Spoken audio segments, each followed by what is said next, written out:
Présentation des personnages. Caïman, c'est le chien de Mathéo. Il a beaucoup de caractère. Mathéo, il a 13 ans. Il va tout faire pour retrouver son chien. Les vieilles dames, ce sont les amies de Mathéo. Elles sont très gentilles. Julien, il a 15 ans. Il déteste l'école et adore la magie.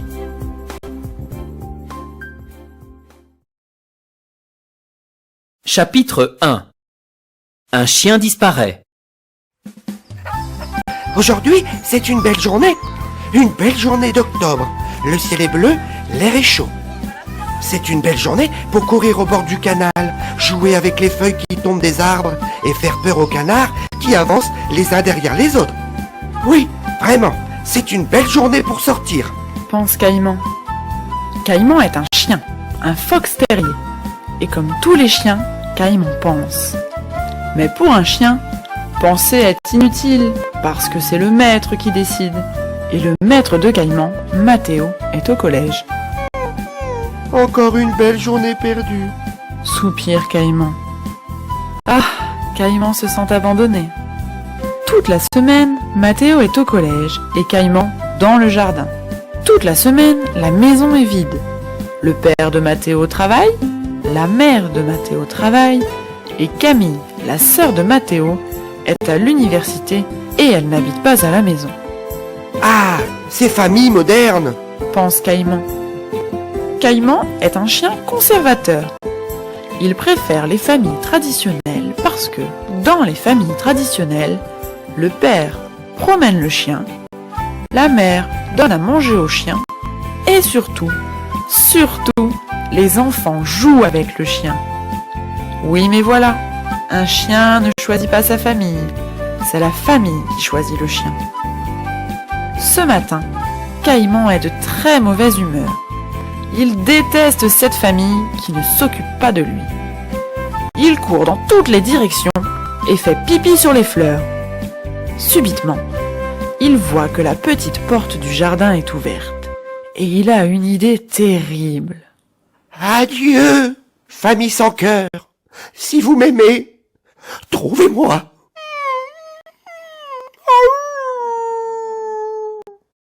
Et c'est ainsi qu'à 18h, après l'école, Mathéo, élève de 5e au Collège des Arènes à Toulouse, fils de Xavier, décorateur au théâtre Daniel Sorano, et de Florence, kinésithérapeute, et petit frère de Camille, étudiante en 2e année d'art plastique, c'est ainsi que Mathéo découvre que son chien n'est pas à la maison.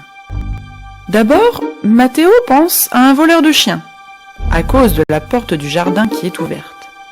Mais son idée est stupide. Caïman a très mauvais caractère. Qui va voler un chien qui a mauvais caractère? Alors, Mathéo décide d'aller interroger les vieilles dames du canal. Les vieilles dames vivent seules. Le mari est mort, les enfants habitent dans une autre ville, et les petits-enfants ne pensent pas à téléphoner. Les vieilles dames aiment se promener. Elles se donnent rendez-vous au bord du canal, et elles se racontent des histoires de vieilles dames. Parfois, elles sont accompagnées d'un chien qui est vieux comme elles. Toutes les vieilles dames adorent Mathéo parce qu'il aime parler avec elles, et elles trouvent Caïman très mignon. Les vieilles dames sont très surprises de voir Mathéo sans son chien. Non, elles ne savent pas où est Caïman. Les vieilles dames s'inquiètent, mais c'est normal pour les vieilles dames. Est-ce que Caïman a un collier avec son adresse? Demande une vieille dame. Naturellement, Répond Mathéo. un très beau collier rouge. Les vieilles dames s'inquiètent moins maintenant. Elles donnent des conseils à Mathéo. Elles parlent en même temps.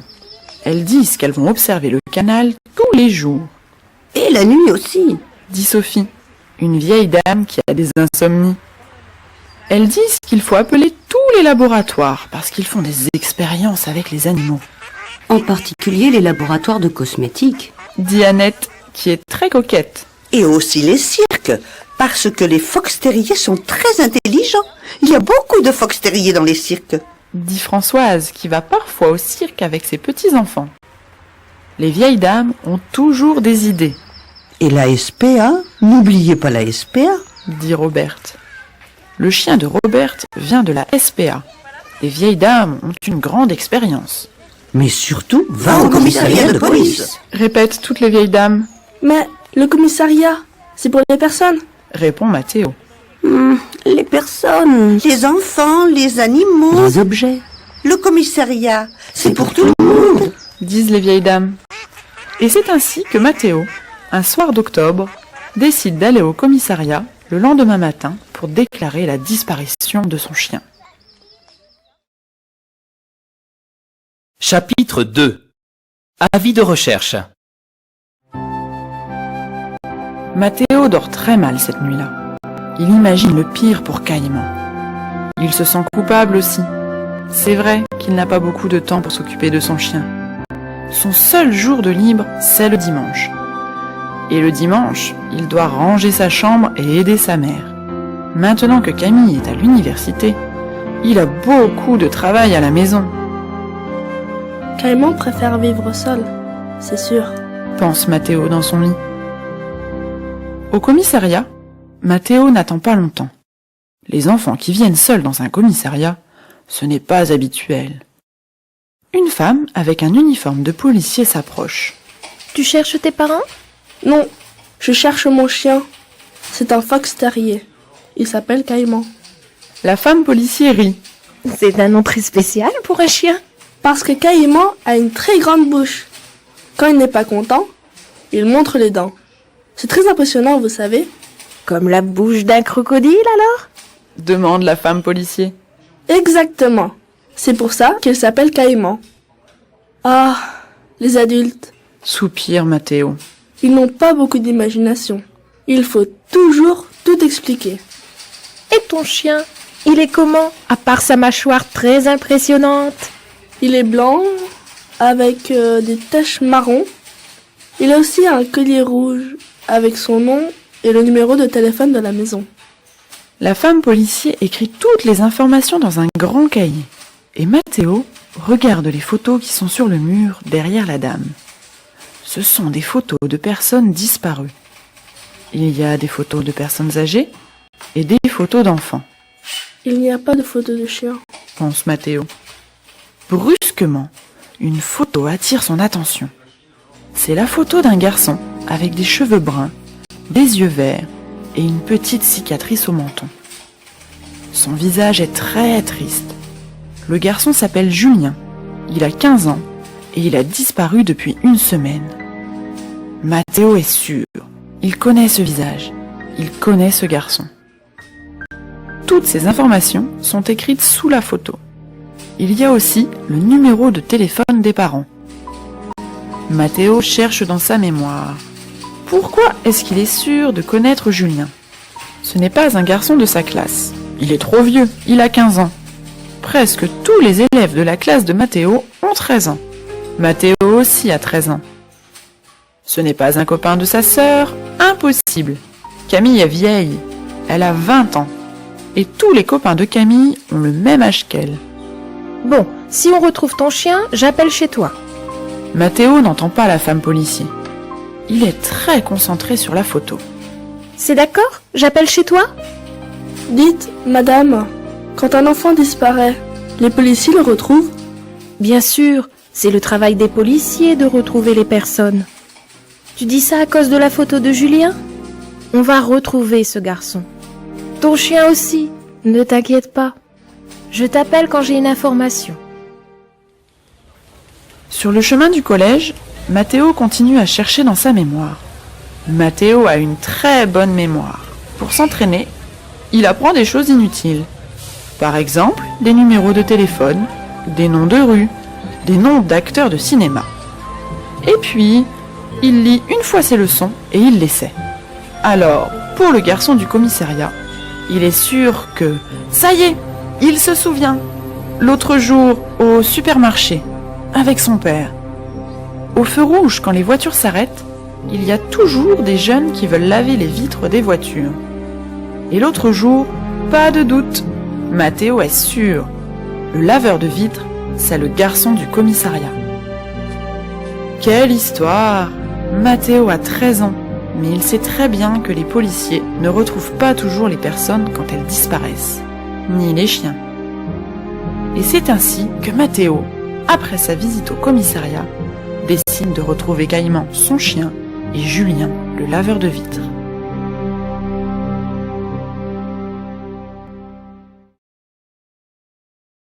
Chapitre 3. À la recherche des disparus. À la sortie du collège, Matteo va directement au canal. Il retrouve ses amis, les vieilles dames. Mais les informations ne sont pas bonnes. Caïman n'est pas à la SPA. Il n'est pas dans un cirque parce qu'il n'y a pas de cirque dans la ville en ce moment. Et les laboratoires n'utilisent pas les fox terriers parce que, c'est bien connu, les fox terriers ont très mauvais caractère. Matteo raconte sa visite au commissariat et les vieilles dames sont d'accord avec lui. Il faut chercher Caïman et Julien. Mais nous ne pouvons pas aller au supermarché. Dit Sophie. C'est très loin et nous n'avons pas de voiture. De toute manière, il n'est pas au supermarché. C'est sûr, il est prudent. S'il se cache, il ne peut pas rester toujours au même endroit. Dit Roberte. Et mon chien? Demande Matteo. Pour ton chien, c'est la même chose. Il n'est pas au bord du canal. Il est probablement aussi dans la ville. Dit Roberte. Toutes les vieilles dames sont d'accord. Il faut chercher Caïman et Julien en ville. En ville, c'est très facile de disparaître. Le soir, après l'école, Matteo marche dans les rues. Parfois, une vieille dame l'accompagne. Mais les vieilles dames marchent lentement. Elles se fatiguent vite. Alors, Matteo préfère marcher seul. Matteo marche. Il découvre des parcs, des jardins, des rues nouvelles. La ville est très grande. La ville n'est pas toujours jolie. Dans la ville, il y a beaucoup de fox terriers et de garçons bruns. Mais ce ne sont pas Caïman ni Julien. Matteo pense qu'ils sont perdus pour toujours. L'hiver arrive, Julien et Caïman ne peuvent pas vivre dehors avec le froid. pense Matteo. Avec le temps qui passe, Matteo pense que son chien et Julien sont ensemble. Camille, sa sœur, pense que maintenant, Caïman vit avec une autre famille. Le père et la mère de Matteo ne font pas de commentaires, mais ils pensent que Caïman est mort. Matteo ne veut pas penser que son chien est mort. Il sait que Caïman va revenir à la maison, parce que Caïman déteste l'hiver. Un soir, Matteo va chez le dentiste avec son père. Le dentiste habite dans une partie de la ville que Matteo ne connaît pas. Son père est en retard et il va vite avec la voiture. Matteo n'a pas le temps d'observer les gens et les chiens. Et puis, les journées sont très courtes maintenant. Il est 19h et il fait nuit. Matteo ne voit pas très bien. Brusquement, il crie. « Papa, arrête-toi! Je ne peux pas, nous sommes en retard. Et puis il n'y a pas de place pour s'arrêter. Papa, s'il te plaît, arrête-toi, maintenant! » Matteo observe un garçon. Il est sûr que c'est Julien, le garçon du commissariat. Le garçon est dans la lumière, à côté d'une pharmacie, et il aide un vendeur de journaux. Il a les cheveux longs, mais il a les yeux tristes, comme sur la photo au commissariat. Le père de Matteo s'arrête. Son fils est différent depuis la disparition de Caïman. Retrouver son chien et le garçon du commissariat est une obsession. Matteo dort mal. Il ne travaille pas bien en classe. Il est triste et silencieux. Le père est préoccupé. Lui aussi, il cherche Caïman. La nuit, il prend la voiture et il cherche le chien dans les rues obscures de la ville. L'homme s'arrête et Matteo sort rapidement de la voiture. « Attention !» Crie son père. Mais Matteo n'écoute pas. Il traverse la rue sans regarder. Les voitures klaxonnent. Il court en direction de la pharmacie. Le garçon voit un journal à un client et il s'en va. « Julien !» Crie Matteo. Le garçon se retourne. Il cherche qui l'appelle, puis il part très vite. « Julien !» Crie de nouveau Matteo. Mais le garçon est grand. Il court vite, très vite. Et quand Matteo arrive à la pharmacie, Julien a disparu. « Papa, c'est lui! C'est Julien! Je suis sûre! Tu es sûr? Bon, je te laisse chez le dentiste et j'appelle le commissariat, d'accord? Matteo est d'accord, mais quand il rentre à la maison, il observe bien le nom des rues. Il veut être sûr de pouvoir revenir seul. Et c'est ainsi que Matteo, après sa rencontre avec Julien, décide de découvrir le secret du garçon aux yeux tristes.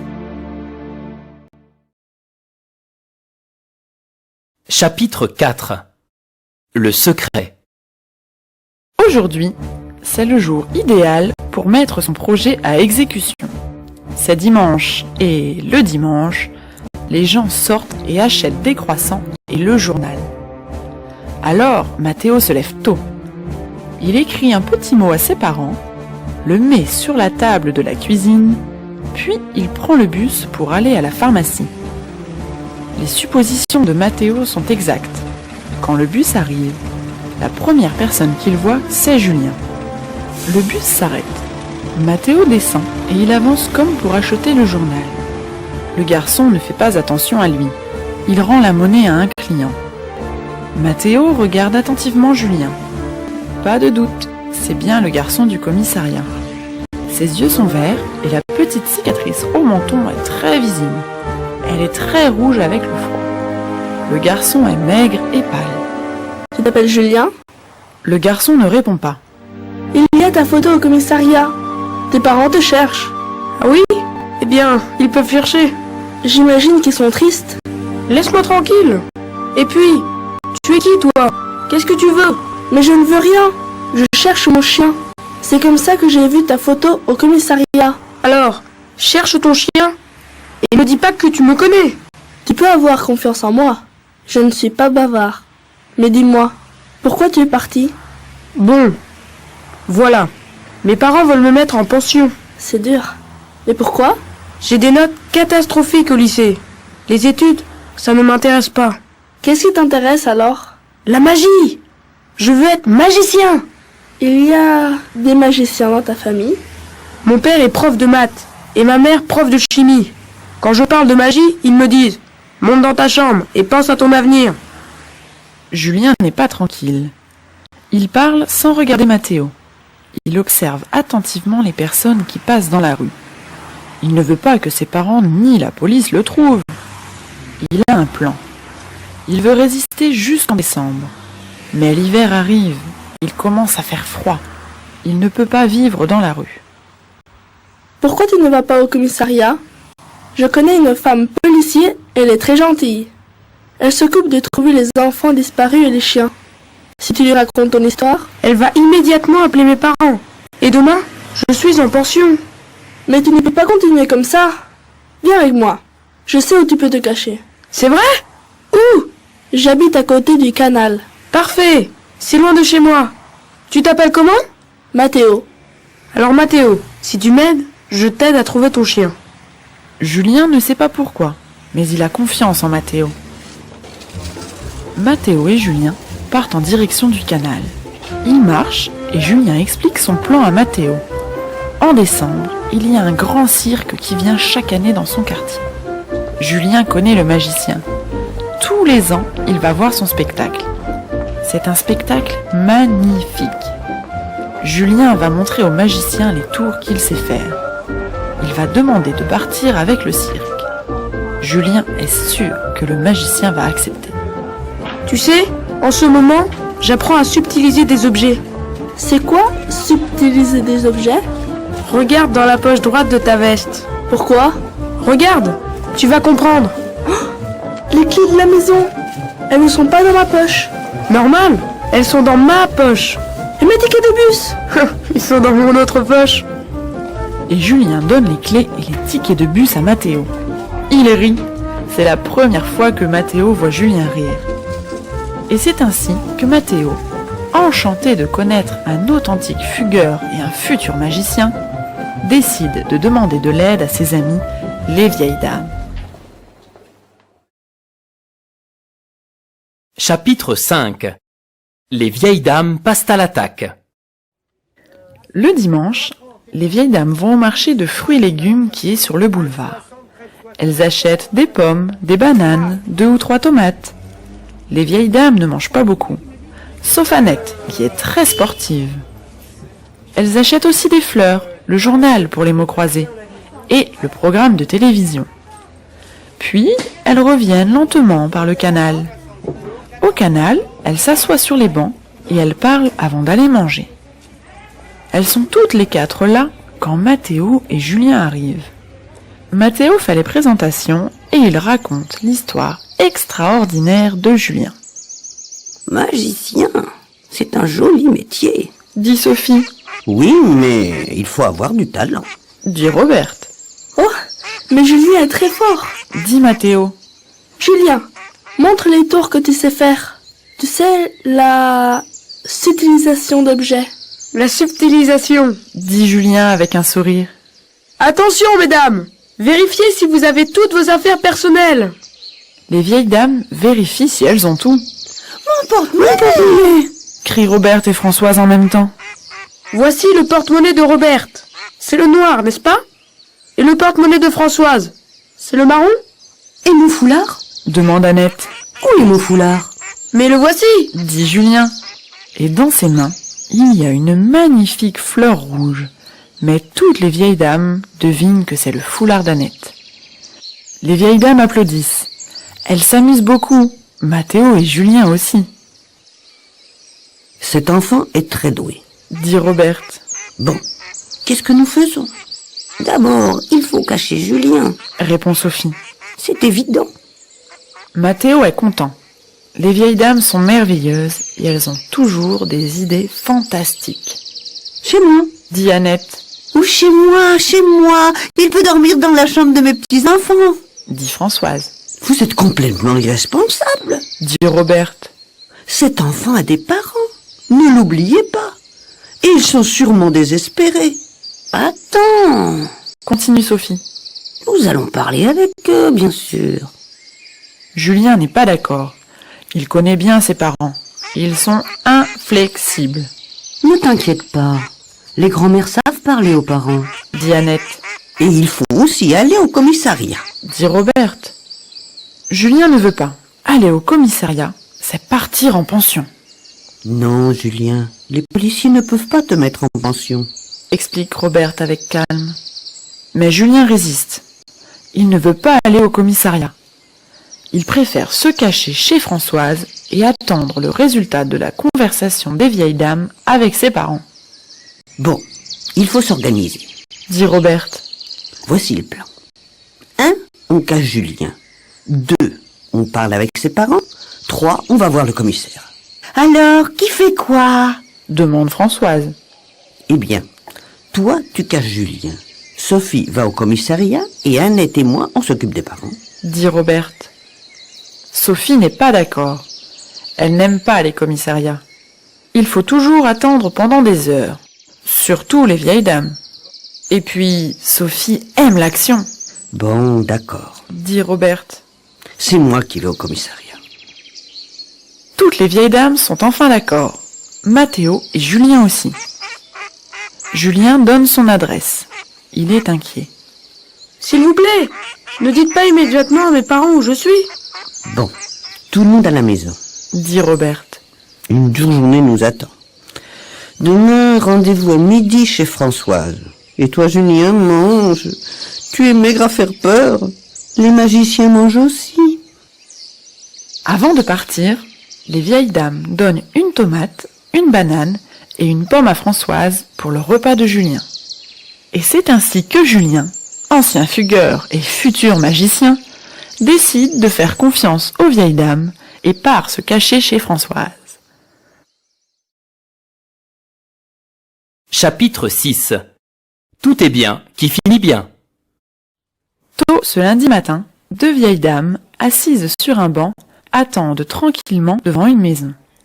Les vieilles dames sont habillées avec beaucoup d'élégance. Brusquement, un homme et une femme sortent de la maison. Ils ont l'air très tristes. Les voilà. Ce sont les parents de Julien. Ils ont l'air malheureux. Dit Annette. Les deux vieilles dames avancent lentement. La mère de Julien a les yeux rouges, elle pleure. Le père a l'air très sévère, mais il a les yeux rouges aussi. Madame, monsieur, excusez-nous, nous pouvons vous parler? Nous sommes les amis de Julien. Les amis de Julien, comment va-t-il? demande la mère, préoccupée. Ne vous inquiétez pas, il va bien. S'il vous plaît, dites-nous où il est. Nous sommes très préoccupés. Disent en même temps le père et la mère de Julien, À une condition. dit Sophie. Elle exagère. Pense Annette, Quelle est la condition? demande immédiatement le père. Il faut suivre nos instructions. Très bien. Alors, venez à midi exactement, au 14 rue Paul Séjourné, 2e étage. C'est à côté du canal. Nous vous attendons. Pendant ce temps, Robert attend au commissariat. À 10 heures, une femme policier s'approche enfin. Robert explique toute l'histoire, mais la femme policier n'est pas surprise. Les professeurs sont toujours très sévères avec leurs enfants. Mais après une fugue de l'enfant, ils changent. Et puis, cet enfant a beaucoup de talent. S'exclame Robert. Voilà une histoire qui se termine bien. Ah, j'ai une bonne nouvelle pour Mathéo. Son chien est dans un camping qui se trouve à 10 km de la ville. Le propriétaire dit qu'il mange bien, mais qu'il est triste. Caïman, un nom très spécial pour un chien. Oui, les enfants ont beaucoup d'imagination. Dit Robert. Et elle part pour arriver à l'heure chez Françoise. Quelle surprise quand Robert entre chez Françoise. La salle à manger est transformée en théâtre. Toutes les vieilles dames et Mathéo sont assis. Et il y a 2 nouvelles personnes, un homme et une femme. Nous te présentons Madame et Monsieur Cambert, les parents de Julien. Et maintenant, silence! Le spectacle va commencer! Le spectacle commence. Julien est habillé avec une magnifique cape noire et rouge de magicien. Il fait apparaître et disparaître les porte-monnaies, les clés, les foulards, le stylo de son père, l'agenda de sa mère. Des oiseaux et des fleurs sortent de ses mains. Un véritable festival de magie, Fantastique! crient les vieilles dames. Un autre! Crie Mathéo, Mon fils est vraiment très doué. dit le père. Mon Julien, c'est magnifique. Pleure la mère. Quand le spectacle se termine, tout le monde pleure. Tout le monde s'embrasse. Papa! Maman! Merci! C'est la première fois que vous regardez un de mes spectacles. Dit Julien. Merci mesdames, merci infiniment. Disent le père et la mère de Julien en même temps. Merci, Mathéo. Dit Julien. Et tout le monde pleure et s'embrasse à nouveau. Julien, Dit le père. je connais une très bonne école du cirque. Là, les jeunes apprennent la magie. Et les mathématiques aussi. C'est bien, non? Ta mère et moi, nous sommes d'accord. Fantastique! Je commence quand? Et cette fois, tout le monde rit. Et Caïman dans cette histoire? Caïman est vraiment heureux. Le soir même du spectacle de magie, Mathéo va au camping avec son père. Caïman! Crie Mathéo. D'abord, Caïman fait le sourd, 2 mois pour me trouver, c'est long. pense le chien. Allez, Caïman, viens! Supplie Mathéo et son père. Décidément, je suis indispensable dans cette famille. Et Caïman se précipite sur Mathéo et son père. Puis, il embrasse ses maîtres à sa manière. C'est ainsi que se termine l'histoire. Un chien très heureux file en voiture avec son maître. Ce chien ne sait pas que, grâce à son mauvais caractère, un enfant est de nouveau heureux chez ses parents et 2 garçons sont amis pour la vie.